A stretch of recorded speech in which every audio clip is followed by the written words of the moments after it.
Good afternoon, friends, and thank you very much for coming for this media interaction with the Foreign Secretary on the Prime Minister's visit to Tehran for the non-aligned meeting. As is usual, we will begin with a few opening remarks by the Foreign Secretary, followed by any questions that you may have.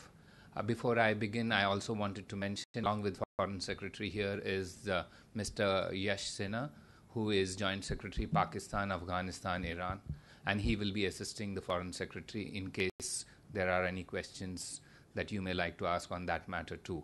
With that, I request Foreign Secretary to make his opening remarks, and then we'll follow with a question and answer session. Foreign Secretary. Thank you. Thank you, Akbar. Prime Minister Dr. Manmohan Singh will be visiting Iran to participate in the 16th Summit meeting of the heads of state and government of the non-aligned movement, which is being held at Tehran on 30th and 31st August 2012. This will be the third NAM Summit in which Prime Minister Dr. Manmohan Singh is participating. He had earlier participated in the NAM Summit held at Sharm el-Sheikh in Egypt in July 2009, and earlier at the summit in Havana in Cuba in September 2006. PM will address the summit during the general debate on 30th August. The theme of the Tehran NAM Summit is lasting peace through joint global governance. An interactive debate on this subject is expected at the ministerial segment of the summit on 28th and 29th August. As is customary in NAM summits, the Tehran Summit will also have comprehensive discussion on major global, regional and sub-regional issues, as well as issues relating to social and economic matters. The summit meeting is expected to adopt a final document, which is a rather lengthy document, listing the movement's position on all important international issues. The summit level meeting will be preceded by a customary ministerial meeting to which I referred, which will be on 28th, 29th August, and a senior officials meeting on 26th, 27th August. The External Affairs Minister, Shri S.M. Krishna, will represent India at the ministerial meeting. The External Affairs Minister will also represent India at the NAM Ministerial Committee on Palestine, which is scheduled to meet separately in the evening of 28th August. I will be leading the Indian delegation for the senior officials meeting, which starts tomorrow. Non-alignment has been the bedrock of India's foreign policy since it was enunciated by the first Prime Minister of India, Pandit Jawaharlal Nehru. In the post-Cold War era, when the world is no longer divided into two military blocs, the non-aligned movement has a renewed role to play in the emerging world order. Today, NAM seeks to articulate the concerns of the developing countries regarding the contemporary global challenges facing the international community, such as food security, protection of the environment, and the reform of the institutions of global governance. As a founding member of the non-aligned movement, India has consistently striven to ensure that the movement moves forward on the basis of cooperation and constructive engagement rather than confrontation, and that it straddles the differences of the traditional North-South divide. India's commitment to NAM is firm and abiding, and this will be the guiding principle for our participation at the Tehran Summit. Prior to this multilateral event, Prime Minister will have bilateral engagements with the Supreme Leader and President of Iran on 29th August. This will be the first bilateral visit at this level after 2001. India shares historical and cultural links with Iran, and in recent times the relationship has expanded to include cooperation in diverse fields like hydrocarbons, trade and economic matters, consultations on important international and regional issues, cultural and people-to-people contacts. During the Prime Minister's meetings with the leadership of Iran, he will review the state of bilateral relations and discuss all issues of interest to us. The Prime Minister is likely to meet representatives of the Indian community based in Iran. Finally, Prime Minister will also be meeting with some of the leaders from other NAM countries participating in the summit. This is subject to scheduling arrangements because arrivals and departures of various leaders makes the limited time available makes the time available somewhat limited. Many of the other leaders are arriving only late on the 20th, but we expect to fix meetings with the leaders of Bangladesh, Afghanistan, Nepal and Pakistan, and we are scheduling a pull-aside meeting subject to time constraints making it possible with the President of Egypt. Thank you. Before we open the floor for questions, may I request that all questions related to NAM and Iran be asked first. And if there is time, then we will permit questions and Foreign Secretary will take questions on any other issue. So we will begin with NAM and Iran. Yes, Maya? Sir, I'd like to ask you, Susan Rice was also here a few days ago. The US is obviously a factor when it comes to India's relations with Iran in terms of their views and their perceptions on the engagement, the bilateral engagement. Formally, have they raised any concerns that they would like India to take to Iran when this visit does take place, both at the NAM level and at the bilateral level with the leadership of Iran? America's concerns and how India will sort of negotiate or navigate that territory. Well, Susan Rice was here on really what was a private visit, but we did have a full discussion. NAM as such was not a topic for discussion with Ambassador Rice. We did discuss matters relating to Iran and other issues in West Asia, but formally no such issues were taken up. Elizabeth? So there was a report just this week that the Chabahar port investment in the Iranians would be giving the green signal for that, and there was also this in the same story there was this reference to the fact that Afghanistan might not be very keen on that. So I was wondering what is the Indian position, and is there a possibility of India, Afghanistan, Iran trilateral meeting? Yes, in fact we are hoping to schedule a trilateral meeting because this is what the Iranians had suggested. In fact, tomorrow this would be a meeting at the level of the foreign secretaries or deputy foreign ministers of the three countries. The discussions between India and Iran on this issue have been underway for some time now. We have just received a report analyzing various options in the light of what Iran plans for the port, and this report has been given to us, which we had commissioned by the Indian Ports Association. It has a number of different possibilities and we are studying it. So at this stage it's a little premature to prejudge the outcome of how the discussions would take place. But we have been told that a trilateral meeting would be held at my level. Ranjit?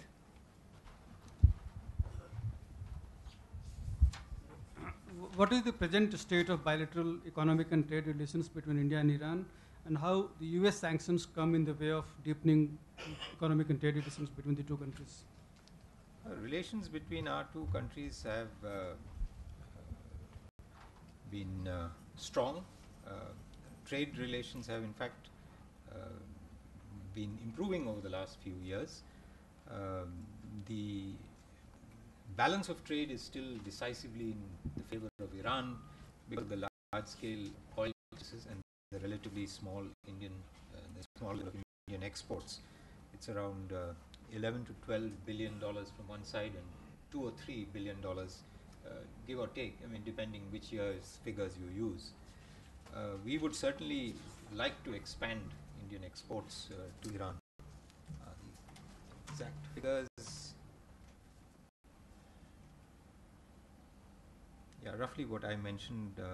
Total bilateral trade was about in 2011-12 was around 15.9 billion US dollar, of which imports from India was 13.5 and exports from India was around 2.4 or 2.5 billion dollars.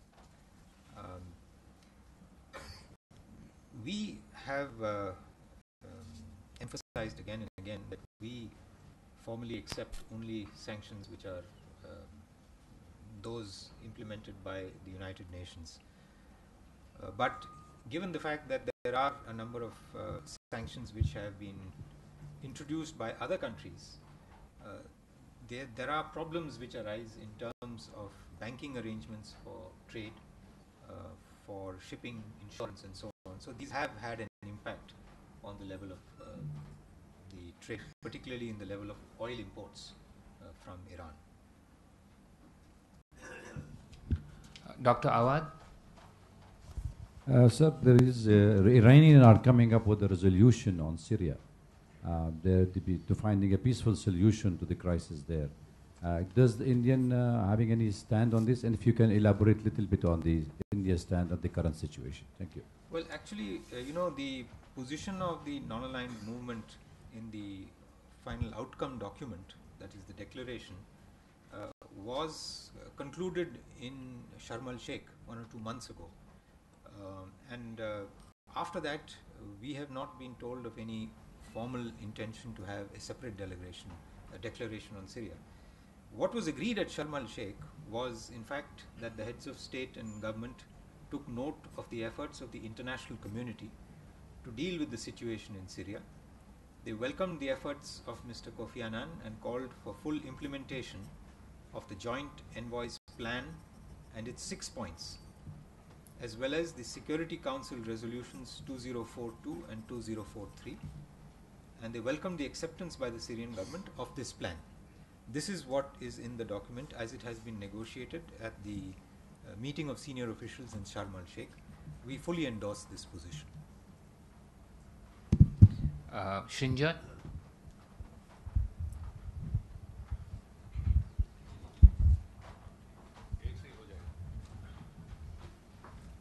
Sir, you spoke of the meeting with the Supreme Leader Khamenei. Now, we hear from the Iranian side that India wanted this meeting. Can you tell us what the issues are going to be? And also, sir, Victoria Nuland last night has said specifically that America would be happy if India expressed American concerns about peace and security to the Iranians. Can you react to that, please? Yeah. What kind of American concerns are these, and what really would be expressed by the Indian side? Well, first of all, If they are. First of all, let me say that we have indeed proposed to schedule a meeting with the Supreme Leader. We have been told that it is being arranged. The exact timing will be known very soon.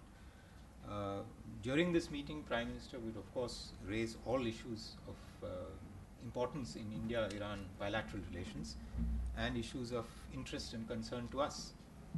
Peace and security is indeed our primary concern, given just how important the entire West Asian region and the Gulf region in particular is for India's security, for the very large number of Indian citizens who live in that region, and for the Indian economy, both in terms of our oil imports and this is our own concern, and we don't have to take anybody else's concern as being a priority over that. This is indeed our own very specific concern, and Prime Minister will raise those and definitely discuss issues relating to West Asia and issues relating to peace and security in the region from our perspective.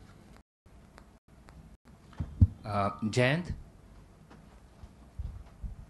Sir, there was this case of some Indian students being expelled by Iran in an apparent retaliation of some Iranian students being expelled from India. This matter was raised at various levels. Will it be coming up at the bilaterals with Iran? And what is the status on this issue, sir? This issue has been discussed with the Iranian side during various meetings, including what was called the Bilateral Consular Committee, which was held some months ago. We have not had a final outcome of that, but we will continue to discuss it probably while we are there in Tehran, and we hope that this issue will be resolved soon. Would you like to add something on this? The Joint Secretary was there at the Consular Committee, so maybe he can tell you. There is this issue of certain Iranian students also who had left from here over the last years and 3 Indian students were also asked to leave from there. So we are seeing how we can amicably resolve this issue, as Foreign Secretary mentioned. It has been discussed at various fora, various bilateral meetings, and we will be taking this up again in Tehran. And we hope for an expeditious resolution of this issue.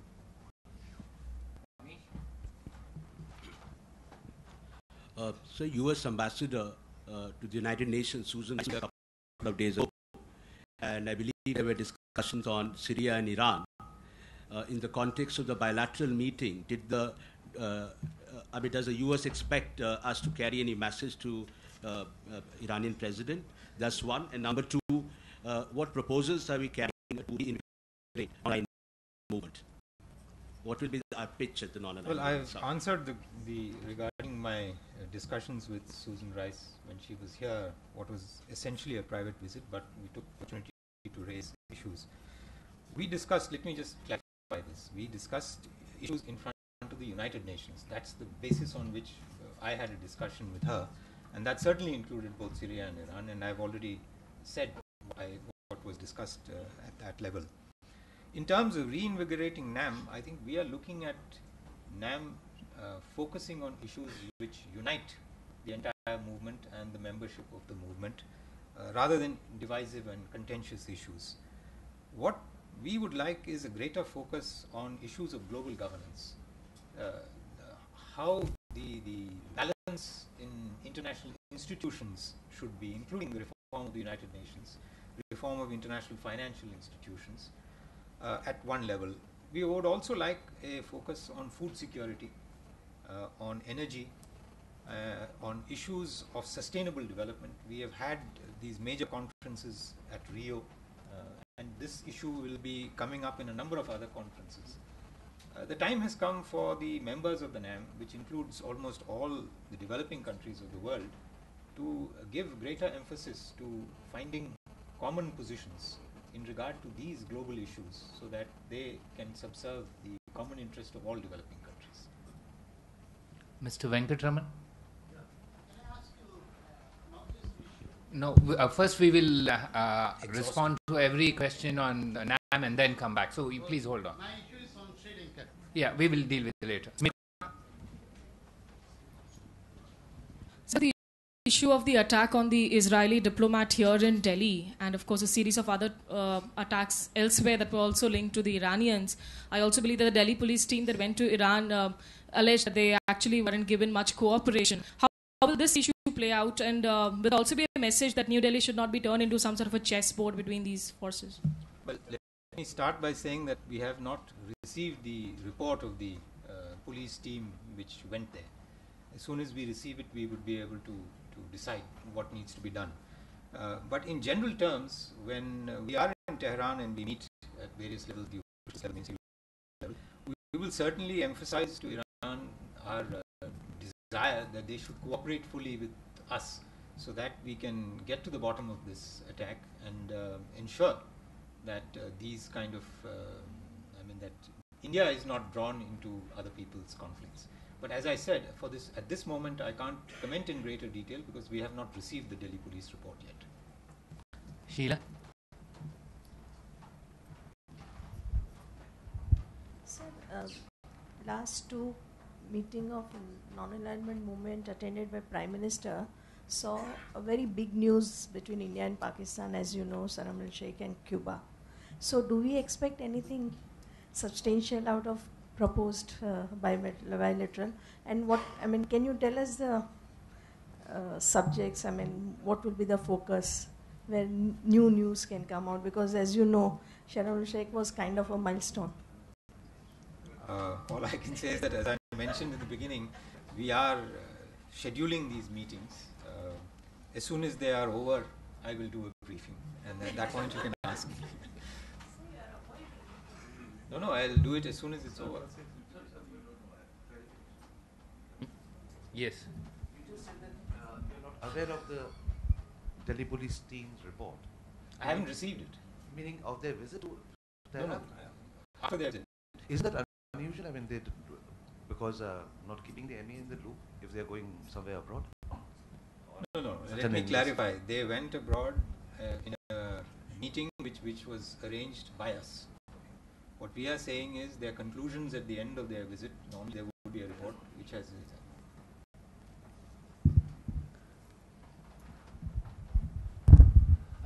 the US and Israel have suggested that Tehran is not an appropriate place for the UN Secretary General to visit, even if it is for the NAM summit. Does India have a position on this? No, this is a matter for the UN Secretary General to decide.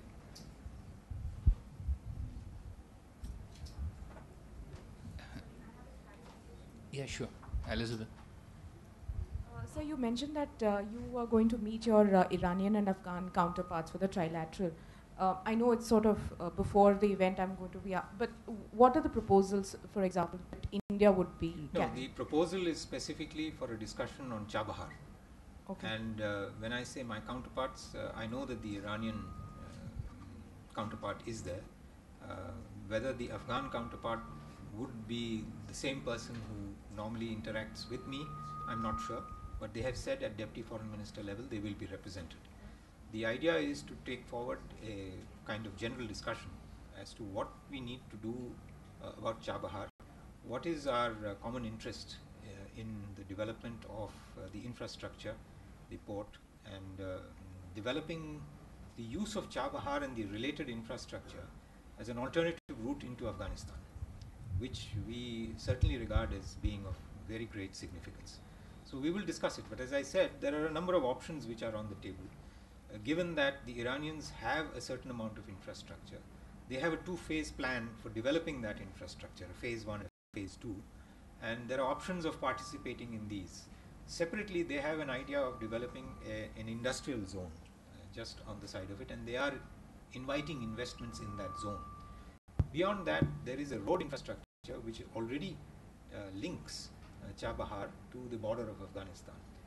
The Iranians have plans for developing also the rail lines which will go from Chabahar not only towards the Afghan border there but further to the Turkmen border through Mashhad. Now, all these raise a number of very interesting possibilities in terms of the reconstruction and the industrial developments in Afghanistan, in which we have a very large stake. Afghanistan certainly also finds it of interest, being an alternative route into their country from which they can get vital supplies. So I think this is a common interest and we are going to look at it. But as I said, between these very interesting concepts and general matter of interest, there is always the nuts and bolts of how it works, how much it will cost, whether it can be cost effective. If not this model, what is a better model which could be more cost effective? These are the kinds of things on which we need expert level advice. As I said, we have received some expert opinion from the Indian Ports Association. I will be discussing some of those issues with the Iranians and with the Afghans, and then we'll take it forward. What we would probably need is a kind of a joint working group at experts level to take up what we mutually decide is probably the best way to go. But it's early days yet.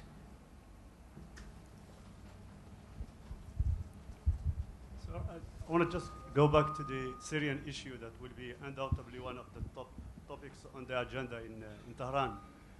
You referred to the Sharm el-Sheikh summit, but on the ground situation have evolved dramatically and a lot of things happened. Don't you see as a major member of NAM that India should take a stand at least to bridge the gap between the parties that are fighting in Syria and come up with a solution, peaceful solution to this issue? And on the other side, I want to just, if you have any bilaterals with any Arab delegation, if you can evolve. Well, let me clarify. What I read out was not from the Sharm el-Sheikh summit, but it was from the Sharm el-Sheikh senior officials meeting, which was held, I think, 2 months ago. That senior officials meeting prepared the document, which should be now the document which is the outcome of the Tehran summit. We have not been told that language, anyone is seeking to change it. That language, as I read out to you, is based on the desire of the international community and the NAM itself that there should be peace and reconciliation in Syria, that the former United Nations and Arab League Joint Special Envoy's plan with its 6-point agenda is endorsed and supported, and that the Syrian government's acceptance of the plan is a very positive development. So that is the position. Certainly, during the general debate, we expect that various leaders will express their own views. We would certainly express our view, which is already known from our position, which we have clarified every time the matter has come up for discussion. And we have said this also in our bilateral engagements, that we would like to see a Syrian-led inclusive process for reform and change in Syria to bring an end to the current conflict. We believe the international community's role should be to assist that Syrian-led process. In that, the United Nations has a particular role to play, and that is why, if you look at the record of our voting, we have voted consistently in favor of the United Nations having a role, whether it was through a monitoring mission or through support to the Joint Special Envoy. We will continue to take that position and support it. I have said that we would certainly like to schedule a meeting with the President of Egypt. We have been told that possibly Mr. Halki, the Prime Minister of Syria, would also be coming to Tehran. The exact details we don't know, but when we are there, we will see if there is a need and a possibility. The others who are, there would be one or two other leaders at head of government, head of state level. In fact, in a total, we were told originally 30 people, 30 countries are to be represented at head of state or head of government level. We now understand the number may go up even higher. So depending on who is there and what the time available is, certainly Prime Minister would like to engage in discussions with this. And our position has always been in terms of trying to win a support for an outcome which helps the Syrian people achieve their own objectives.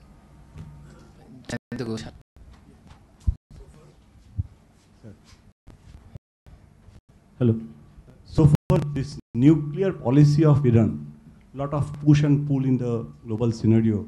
I want to know that before this visit, what is the India's position? Because there is a theory that for nuclear deterrence, it is better to be a nuclear Iran. That theory is also roaming around. So what is there any, it's a developing situation. So I want to know the latest position of India before this visit. Reference to Iran per se, there is a discussion relating to peaceful uses of nuclear energy, and I'll just mention it because this is significant and it leads on to your second part of your question. Yeah, but let me finish this if I may, because it leads on, as I said, to the bilateral. And the heads of state and government, they took note of the adoption of what has been discussed in the IAEA Board of Governors, etc., etc. And then it says at the end, the heads of state and government emphasize that decisions should be made by consensus with the participation of all IAEA member states, and that the decisions of the IAEA must be consistent with its statute without any prejudice to the inalienable right of its member states to research, develop, use for peaceful purposes, including the inalienable right of, if it so decides, to develop for peaceful purposes a full national nuclear fuel cycle in accordance with its rights and obligations under the Treaty on the Non-Proliferation of Nuclear Weapons. This is the language which has emerged. In effect, this is precisely the language we have used in all discussions relating to the Iranian nuclear program. This has been our position. It has been explained in the IAEA. We believe that there is a right of each state party to use nuclear energy for peaceful purposes, and this has to be done in a manner which accords with both their rights and their obligations which they themselves have entered into. Mr. Venkataraman, you had something on last two questions. Thank you, sir. Sir, I want to ask two clarifications from the Secretary. One, the Chief Minister of Tamil Nadu, Jayalalitha, have written a letter to the Prime Minister stating that 2 military personnel of Sri Lanka is getting done secretly at Nilagiri. Now, not only the Chief Minister of Tamil Nadu, the entire political parties of Tamil Nadu demand that these 2 people to be sent back to the Sri Lanka immediately, number one. Number two, the Chief Minister of Tamil Nadu demanding the Kutch Island is the only solution for the Sri Lankan, Tamil fishermen. The Tamil fishermen being targeted by the Sri Lankan naval force on day-to-day basis, and now the political parties of Tamil Nadu feel that getting back Kutch Island is the only permanent solution for the Tamil fishermen problem. Would you like to comment on these two issues? So, it's the Defence Services Staff College. That's where they are. Well, I'm not aware of this latest letter, but there was some letters which we have seen earlier, and we have these are addressed to the Prime Minister. As far as we are concerned, this is a matter for the Ministry of Defence, and we are in touch with the Ministry of Defence, and whatever decision they take, we will support that. As far as the fishermen's issue is concerned, the question of the India-Sri Lanka maritime boundary was settled in 1974. In MEA, I am not aware of any proposal before the government to reopen that question. Shobha Singh. I just wanted to know, is the Iran-Pakistan-India pipeline off the board? It's no longer talked about? No, I think it has been talked about. Would you like to mention? This issue is dealt in the joint working group between India and Iran, which is having its next meeting next month in Delhi. The joint working group on hydrocarbons. Last question. Yes, sir. As you told us that there is a meeting scheduled between Prime Minister and Pakistani President in sidelines. What would be the issues Prime Minister would like to flag in that meeting, and would Prime Minister like to raise concern about recent hate campaign that was emanating from Pakistani soil on social networking media? As I said, we are in the process of scheduling meetings with various leaders, including the leader of Pakistan. As soon as that meeting is over, I will do a briefing and I'll give you all the details of what was taken up. Thank you very much. With that, we come to the end of this interaction.